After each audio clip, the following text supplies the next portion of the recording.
Hi guys, welcome to our channel. So this is our first interview in the series of honest and critical interviews where we call upon people who have invested in real estate, ask them the relevant questions, and try to analyze the investment for you.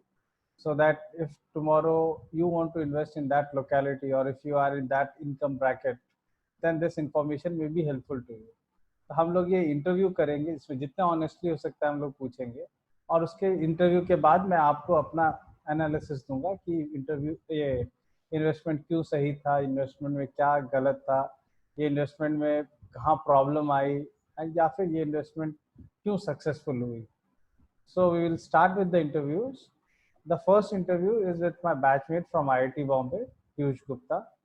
Just to give a background, we both of us passed out in 2007 and he made this investment in 2014. ये जो investment था ये खारगर में किया गया था, which is part of Navi Mumbai and ये investment मेरे फ्रेंड ने 2014 में किया था. उसके बाद अभी वो 2020 में वो अपने प्रॉपर्टी को बेच के दुबई में अपने लिए एक दूसरी प्रॉपर्टी लेना चाहता है. सो हम लोग इस इंटरव्यू में समझेंगे कि उसने खारगर में इन्वेस्टमेंट क्यों किया और खारगर में उसको कैसा रिटर्न मिला, क्या एक्सपीरियंस रहा, एक्सपेक्टेशंस उसके क्या थे एंड फाइनली उसका क्या रिटर्न आया, वो हैप्पी है कि नहीं है अपने इन्वेस्टमेंट से. तो ये सारी चीज़ें हम पूछेंगे. So let's start our interview with Piyush Gupta and once the interview is over मैं आपको अब इस इंटरव्यू के बारे में अपनी एनालिसिस दूंगा. So let's start there. Thank you. Hi Abhishek. So this is my first interview. तो मैं आपसे जनरली यार तुमसे पूछूंगा कि आपने रियल एस्टेट इन्वेस्टमेंट क्यों किया एंड क्या रीजंस थे, नहीं थे, करेक्ट. खारगर में क्यों लिया, ऐसा है. ठीक है. तो मेरा फर्स्ट क्वेश्चन है कि आपने इन्वेस्टमेंट कब किया? मेरा इन्वेस्टमेंट था 2014 में. ओके. जब मैं बॉम्बे मूव हुआ तो आई टुक दिस अपार्टमेंट. ओके. तो आप किधर, तुम पवई में रहते थे राइट? मैं पवई में रहता था, उस टाइम जॉब करता था और मैंने इन्वेस्टमेंट के पर्पज से पहला अपार्टमेंट लेना था. And you would be aware property prices were going sky rocket at that time Powai Hiranandani area में. तो it was completely out of my budget to think of it. तो मैंने सीधा वो एरिया चूज किया जहां पर मैं अपनी पॉकेट में अफोर्ड कर सकता था. And that time Navi Mumbai was a coming up locality. तो ठीक है, वहां पर वो इन्वेस्टमेंट सेंस बनाता था. एक एक बात, तो आप कोटा से हो राइट? तो आप राइट. तो यार तुम्हारे पास तो कोटा में ही काफी अच्छे ऑप्शंस है. वहाँ तो रेंटल्स भी अच्छा मिलता है वहाँ, मतलब वो भी मतलब बाकी चीजें, सिटी भी काफी ग्रोइंग है. तो मतलब पवई से दूर, मतलब अगर पवई में आपको नहीं लेना था तो कोटा में क्यों नहीं लिया? आई थिंक बहुत वैलिड पॉइंट है अभिषेक कि हमें कभी कोई इतना गाइडेंस नहीं दे पाता कि आपको कहाँ पर इन्वेस्ट करना चाहिए. And specially second tier three tier cities में क्या ट्रेंड चल रहा है वहां पर, whether I will be able to take care of the property when I am living away. मैं आज बॉम्बे रह रहा हूँ तो मैं क्या कोटा में अपनी प्रॉपर्टी मैनेज कर पाऊंगा. ऑल्दो मेरे पेरेंट्स वहीं पर थे बट फिर भी हमेशा में एक दिमाग में डाउट रहता है. मतलब आई हैव सीन कि जयपुर में प्राइसेस बहुत बढ़ गए. ठीक है. ओके. और लोगों ने इन्वेस्ट भी किया बट कभी हिम्मत नहीं हुई कि जयपुर जाकर वो. हाँ, मतलब that was the main reason कि मैं इसलिए जयपुर कभी फोकस नहीं कर पाया. ओके. सो आपने, मतलब पीयूष तुमने खारगर में चूज किया, मतलब व्हाई नॉट पुणे या व्हाई नॉट पवई? मतलब एक ऑप्शन ये भी हो सकता था ना, पवई में आप 1 BHK, आपने खारगर में 2 BHK लिया राइट? आपने कितने का लिया था? 67 lakhs. उस टाइम पवई में कुछ 1 BHK आ पाता क्या? 1 BHK ऐसे? अराउंड 1 CR के आसपास था. अच्छा. तो मतलब पैरिटी तब भी नहीं थी दोनों जगह अच्छा, पे. फिर तो आपके बट फिर बजट भी से. हाँ, अगर थोड़ा सा शायद अभी ना हाइंडसाइट में सोचता हूँ तो थोड़ा सा अगर बजट एक्सटेंड कर लेता, थोड़ा पैसा बोरो कर लेता पेरेंट्स से या फ्रेंड्स वगैरह से, and if I would have taken the property in Powai that time 1 bedroom, तो भी शायद मेरा वो डिसीजन काफी वाइज होता. ओके. क्योंकि मैं पवई में ही रहता था, मुझे पता है वहां पर किस तरह से रेंटल्स बढ़ रहे थे, किस तरफ से प्रॉपर्टी वैल्यू बढ़ी है. एंड मैं रेंटल भी वहां पे कर ही रहा था, तो ऐसा नहीं है कि इट वाज कि आपका बजट कंस्ट्रेंट था. So budget. हाँ. तो अभी आपसे जस्ट ये पूछना है कि मतलब व्हाई दिस पर्टिकुलर प्रोजेक्ट, मतलब खारगर में कोई और क्यों नहीं, या यही तो मैंने प्रोजेक्ट है? काफी 3 से 4 महीने काफी रेकी किया था खारगर में। हाँ। पनवेल भी गया, थाने भी गया, मैंने सिमिलर रेंज की काफी प्रॉपर्टीज देखी। ओके। खारगढ़ में बहुत सारे अपकमिंग प्रोजेक्ट्स आ रहे थे which were under development that time. ठीक है। ओके। और मेरे दिमाग में एक चीज बहुत क्लियर थी कि मेरे को बिल्डर कम्युनिटी पे कभी भरोसा नहीं होता कि वो प्रोजेक्ट ओके। कंप्लीट होगा या नहीं होगा या डिले हो जाएगा। तो तो under I was very construction नहीं क्लियर लेना था। लेना है तो रीसेल में लेना है। ओके। सो सुजाता एम्प्रेस जो बिल्डिंग हमारी मतलब मेरी है वहाँ पे हम्म। जिसमें फ्लैट है, वो काफी पॉपुलर बिल्डिंग है वहाँ पे क्योंकि बहुत अच्छी रेजिडेंशियल कम्युनिटी है उसमें। वहाँ ओके। पर अपार्टमेंट्स में रेंटल फटाफट चला जाता है। There is no okay. Dearth of rental there. तो मुझे एक ये था कि यार प्रॉपर्टी ऐसी ले जिसमें कल से ही रेंटल पे चला जाए, मुझे कभी हाँ, भी वैकेंट ना रखना पड़े अपार्टमेंट। तो वेकेंट मतलब अभी 4-6 साल में ज्यादा वैकेंसी की प्रॉब्लम नहीं हुई कभी इधर? बिल्कुल भी नहीं, मेरा अपार्टमेंट खाली होता है और नेक्स्ट डे रेंट हो जाता है। ये तो अच्छा तो है। हाँ, सो उस बिल्डिंग की एक ये खासियत है कि वहां पर hmm. People like that building. Stand alone tower है, कोई ऐसा बड़ा सोसाइटी वाला कुछ वो लेआउट नहीं है। एमिनिटीज सारी दी हुई है उन्होंने विद इन द बिल्डिंग। हाँ। तो it was a good call for me that way. तो ईएमआई आपका मैनेजेबल था, मतलब how was your EMI compare to your salary, मतलब कभी आपको यार ईएमआई उसका पिंच करता था? Things change over time as you know. हाँ। उस हाँ। टाइम जब मैंने किया था तो मेरी कैपेसिटी थी कि मैं उस टाइम का ईएमआई इजीली अफोर्ड कर सकता था। हम्म। बट उससे ज्यादा शायद मैं ईएमआई के लिए नहीं सोचता उस टाइम पे। प्लस डाउन पेमेंट के लिए जितनी सेविंग्स मेरे पास थी लाइफ की, वो सारी उसमें लगा दी थी। हाँ। तो वही मैं बोल रहा हूँ कि सिनेरियो चेंज हो जाते हैं, but that time I was comfortable in that EMI. तो may be that is one big big reason why you could sustain it for 6 years, मतलब आपकी प्रॉपर्टी का प्राइस जैसे ज्यादा बढ़ा नहीं, but still I think EMI आपको ज्यादा पिंच नहीं करता था, तो मतलब ईएमआई इतना पिंच नहीं प्रॉप। करता था। और मेरे ख्याल से so just sorry to cut you, but एक हाँ। जो लाइफ में चेंज आया उसके बाद I moved abroad. I move to Hong Kong. I started my business okay. And थोड़ा लिक्विडिटी अच्छा हुआ तो मैंने इमीडिएटली वो बैंक का लोन चुका दिया था। ओके। तो तो मेरे लिए वो ईएमआई का प्रेशर खत्म हो गया था। तो फिर वो घर मेरे लिए एक तरह से एक एसेट है, पड़ा हुआ है। मतलब रेंटल आ रहे, बट हाँ एटलीस्ट ईएमआई का प्रेशर खत्म हो गया, so then it was a EMI का easy प्रेशर खत्म। investment for you that way. Big relief, big relief, big relief. Sure. तो आपका एक्सपेक्टेशन क्या था, एंड मतलब what has been the reality हाँ, ऑफ? तो आई थिंक मुझे वो आंसर में कवर करना चाहिए था मेरे कि why I chose that particular locality. वही ओके। बिल्डिंग क्यों चूज की, बिकॉज सेक्टर 35D जहाँ पर मेरा फ्लैट है इज वेरी एडजस्ट। जो प्रॉपर्टी मैंने ली 35D सेक्टर, वो मेट्रो स्टेशन के बिल्कुल एडजेसेंट है। हाँ। और बहुत काम चल रहा था उस टाइम पे वहाँ पे। Roads okay. बन रहे थे, मेट्रो स्टेशन का काम बहुत स्पीड से चल रहा हाँ, था। मेट्रो का तो काम काफी तेजी से चल रहा था। हाँ, so that was the expectation कि अगले 5 साल में if metro station comes up and all, Yeah. At least my property will be double in price. हाँ। मतलब एक बहुत अच्छा अजम्पशन था वहां पर, जिस तरह से प्रॉपर्टीज बन रही थी, नए प्रोजेक्ट्स आ रहे थे।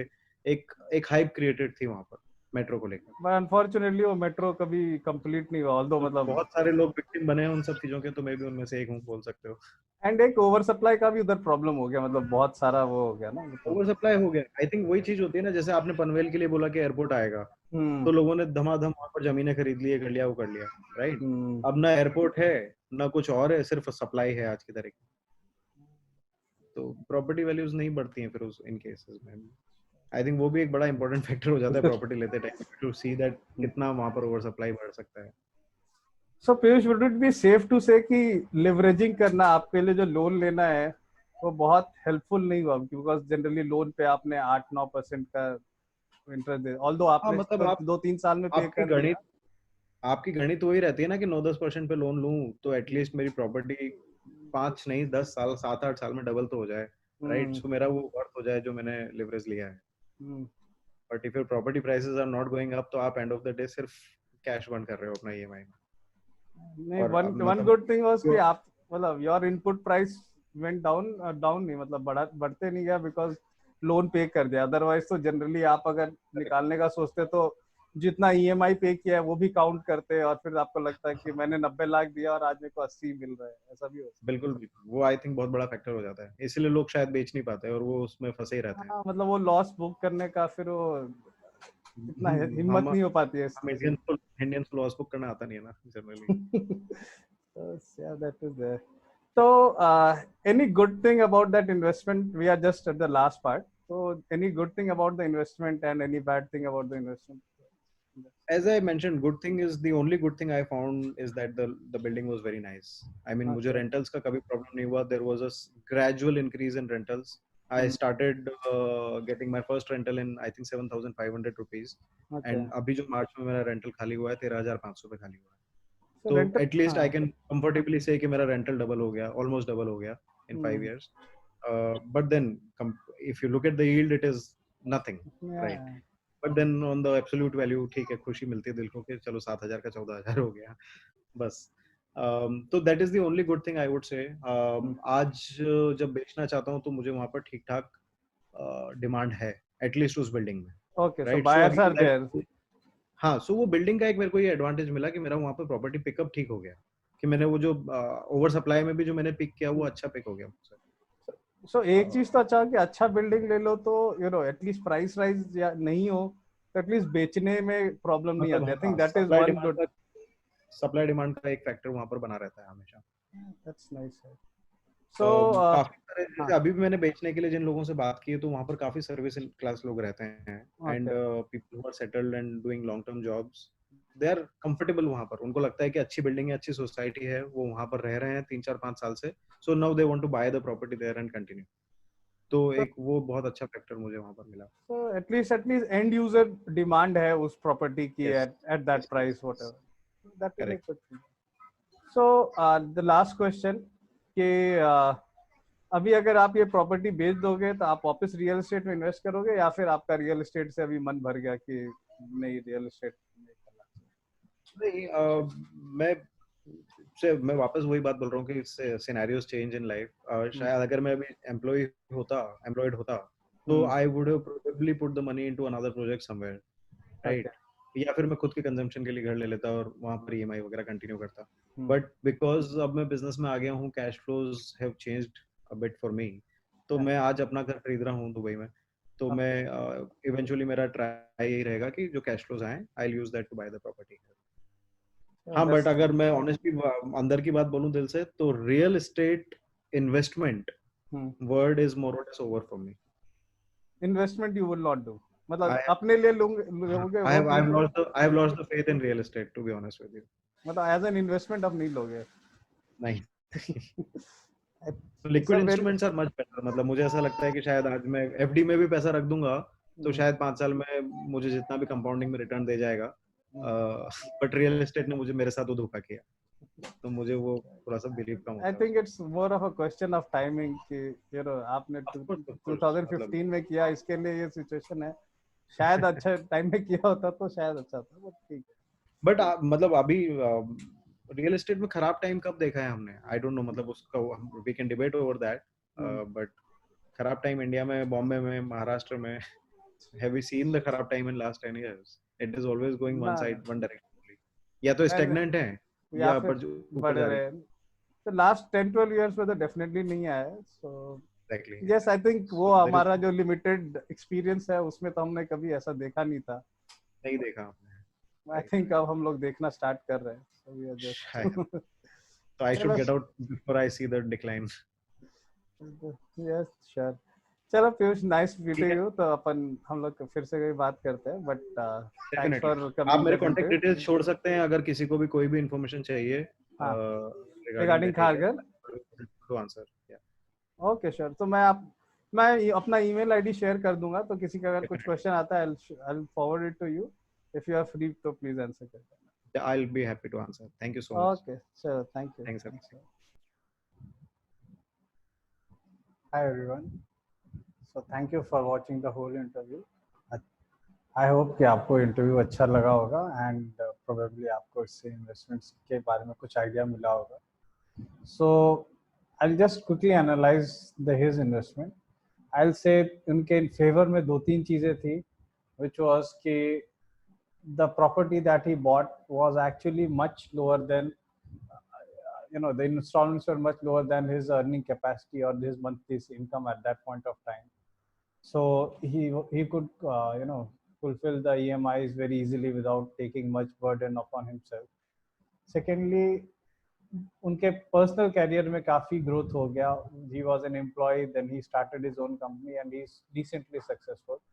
So he got a good jump in his career, and that's what made it easier for him to take a strong decision on this property कि ये property में अब profit नहीं हो रहा है and growth नहीं हो रहा है, तो let's cut down my loss and चले जाते हैं. Generally people are not that strong and not that stable financially, or they don't have that willpower to do it. So he did those things very right, and he chose a right property, so rental was never a problem for him.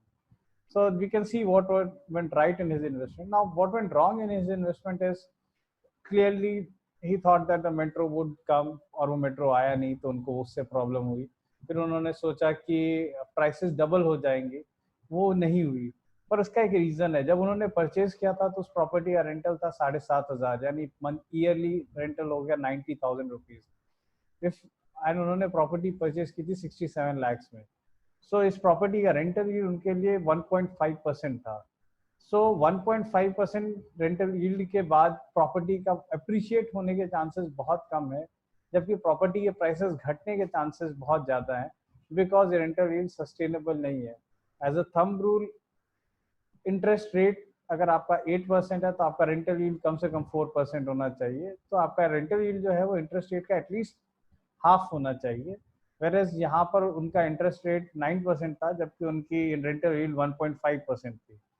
So a major takeaway from this interview is कि आपको चाहे property कितनी भी अच्छी लगे, आपके लिए हो सकता है ईएमआई काफी अफोर्डेबल हो, मगर अगर रेंटल यील्ड 1.5 to 2.5% में हो, तो आप उस प्रॉपर्टी में इन्वेस्ट मत कीजिए. बिकॉज जो जिस प्रॉपर्टी का रेंटल यील्ड इतना कम है, उसके अप्रिशिएट होने के चांसेस बहुत कम है, उसके उसके प्राइसेस घटने के चांसेस बहुत ज़्यादा है. So this is my takeaway from this interview.